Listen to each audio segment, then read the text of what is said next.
Hello दोस्तों, नमस्कार। मैं शिवरोज सिंह अपने चैनल शिवरोज सिंह में आपका स्वागत करता हूं। मेरे वीडियो के आज का विषय है भारत में स्वतंत्रता संघर्ष का पहला चरण 1885 से 1905। हम स्वतंत्रता संघर्ष के पहले चरण को समझें इसके पहले हम इसकी पृष्ठभूमि को समझ लेते हैं। इसकी पृष्ठभूमि को समझते समय हम पहले बिंदु पे प्रकाश डालते हैं। पहला बिंदु है ब्रिटिश शासन द्वारा भारत का आर्थिक शोषण। ब्रिटिश हुकूमत भारत का पूरी तरह से दोहन कर रही थी। भारतीय अर्थव्यवस्था पूरी तरह से चौपट हो चुकी थी और गांवों में बेरोजगारी व्याप्त होने लगी थी। पढ़ा लिखा अंग्रेजी शिक्षित वर्ग अब अंग्रेजों की नीतियों को समझने लगा था। उसे लगने लग गया था कि ब्रिटिश हुकूमत निरंतर भारतीयों का शोषण कर रही है, इसलिए इसका विरोध किया जाना चाहिए। यहां से चेतना जागृत हुई। दूसरे बिंदु को हम देखते हैं सामाजिक धार्मिक सुधार आंदोलन। भारत में जन जागृति और चेतना जागृत करने में सामाजिक धार्मिक सुधार आंदोलनों का बहुत महत्वपूर्ण योगदान है। इसमें हम एक महत्वपूर्ण समाज की बात करते हैं, ब्रह्म समाज। ब्रह्म समाज जिसकी स्थापना 1828 में कोलकाता में राजा राममोहन राय ने की। राजा राममोहन राय को आधुनिक भारत का जनक कहा जाता है। राजा राममोहन राय ने समाज में व्याप्त कुरीतियों पर प्रहार किया और आडंबर और अंधविश्वास का विरोध किया। उन्होंने उस समय के governor general Lord William Bentinck के साथ मिलकर भारत की सती प्रथा को समाप्त कराया, जो एक बहुत बड़ी कुप्रथा थी। दूसरा, हम यहां पर महत्वपूर्ण समाज की बात करते हैं, आर्य समाज। 1875 में स्वामी दयानंद सरस्वती ने आर्य समाज की स्थापना मुंबई में की।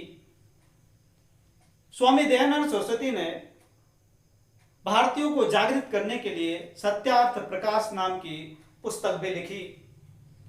दयानंद सरस्वती जी ने देश के कोने कोने में घूम घूम कर व्याप्त आडंबर और अंधविश्वास का विरोध किया।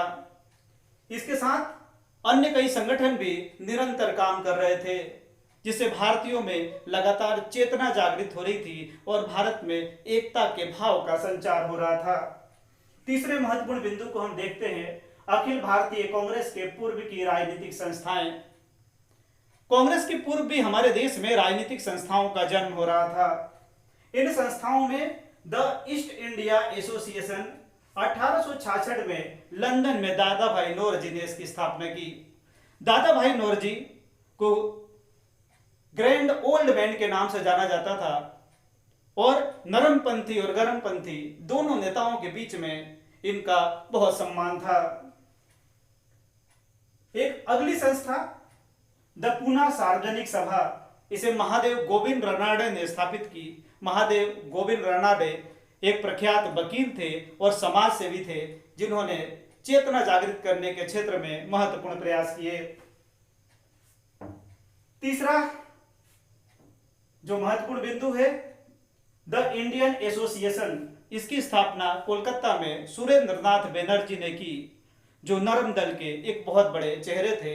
और हम यूं कहें कि बंगाल को एकत्रित करने में अगर महत्वपूर्ण भूमिका अगर किसी की नजर आती है तो सुरेंद्रनाथ बनर्जी है।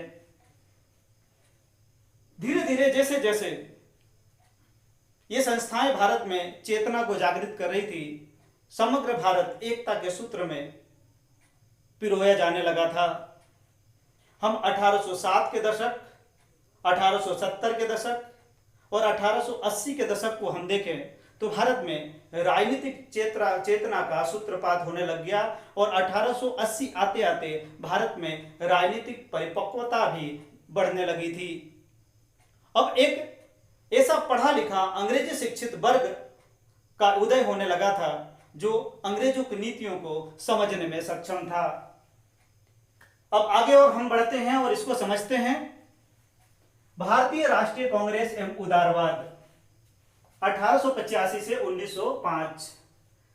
1885 से 1905 के काल को उदारवाद के नाम से जाना जाता है और उदारवादी नेताओं ने ब्रिटिश साम्राज्य के साथ मिलकर भारत में विकास के लिए याचनाओं का सहारा लिया था। अब हम समझते हैं कि यहाँ पर जो है किस प्रकार से उदारवादी नेताओं ने संगठनों में काम किया और उस कार्य को आगे बढ़ाया।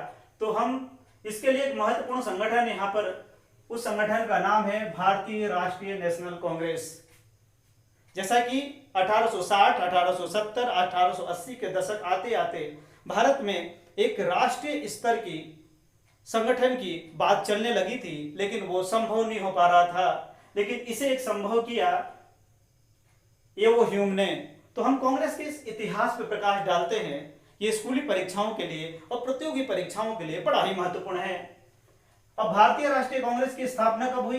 तो भारतीय राष्ट्रीय कांग्रेस की स्थापना 20 दिसंबर 1885 को मुंबई में गोकुल दास तेजपाल संस्कृत महाविद्यालय में हुई। अब इसके संस्थापक कौन है? इसके संस्थापक एवो ह्यूम, जिनका पूरा नाम है एलन ऑक्टेवियन ह्यूम। 72 प्रतिनिधियों के साथ इसकी स्थापना हुई थी। इसके प्रथम अध्यक्ष कौन थे? तो इसके प्रथम अध्यक्ष व्योमेश चंद्र बनर्जी थे। उस समय भारत के वायसराय कौन थे? उस समय भारत के वायसराय लॉर्ड डफरिन थे, जो 1884 से 1888 तक भारत में रहे। जब कांग्रेस की स्थापना हुई तो लॉर्ड डफरिन ने कांग्रेस को एक छोटी सी संस्था के रूप में स्वीकार किया था और यह कहा था कि यह संपूर्ण भारतीयों का प्रतिनिधित्व नहीं है। इस प्रकार के प्रश्न परीक्षाओं में पूछ लिए जाते हैं।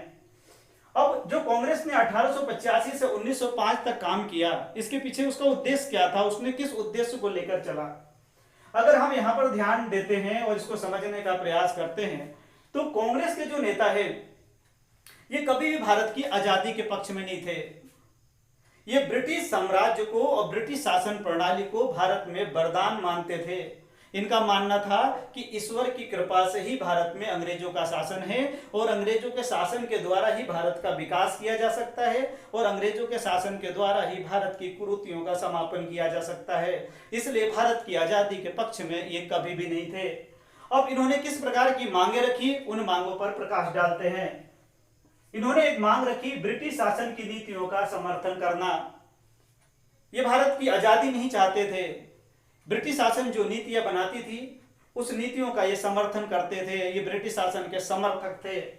दूसरी बात, इन्होंने ब्रिटिश शासन से ये मांग की कि सुप्रीम काउंसिल और क्षेत्रीय विधायिका को अधिकार दिया जाए।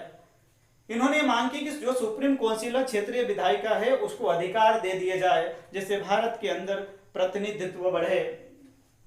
तीसरी इन्होंने मांग की कि आईसीएस उत्तीर्ण करने वाले भारतीयों को भी अधिक अधिकार मिले। जिस प्रकार से आज आईएएस की परीक्षा होती है, जिससे कलेक्टर बनते हैं, उसी प्रकार परीक्षा उस समय आईसीएस हुआ करती थी और उस परीक्षा में उत्तीर्ण करने वाले भारतीयों को भी बराबर का अधिकार मिले, इसकी इन्होंने मांग की।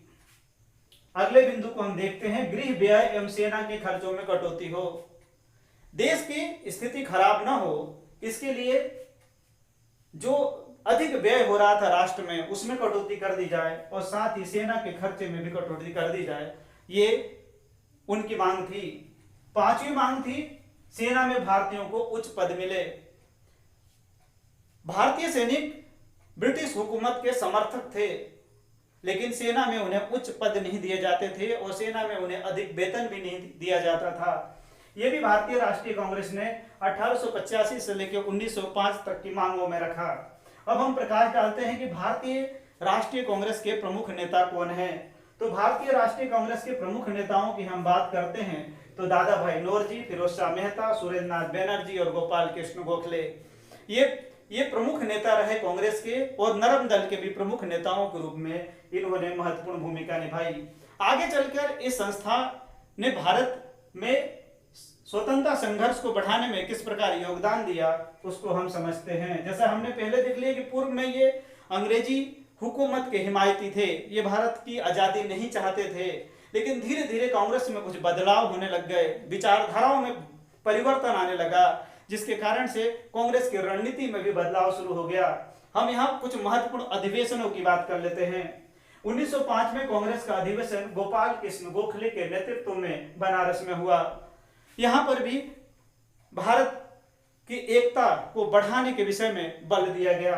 दूसरा महत्वपूर्ण अधिवेशन 1906 में कोलकाता में हुआ। इसकी अध्यक्षता दादा भाई नौरोजी ने की और पहली बार गर्म पंथियों के दबाव के कारण से यहां पर स्वराज घोषित किया गया। गर्म पंथी दल के 3 प्रमुख नेता थे, लाल बाल पाल। लाल मतलब लाला लाजपत राय, बाल मतलब बाल गंगाधर तिलक और पाल मतलब बिपिन चंद्र पाल। इनका दबाव नरमपंथी नेताओं पर बहुत अधिक पड़ा, जिसके कारण से पहली बार स्वराज की घोषणा की गई। 1907 आते आते कांग्रेस में फूट की स्थिति आ गई। 1907 में कांग्रेस के सूरत अधिवेशन में फूट पड़ गई। लोकमान्य बाल गंगाधर तिलक कांग्रेस में फूट के पक्षधर नहीं थे।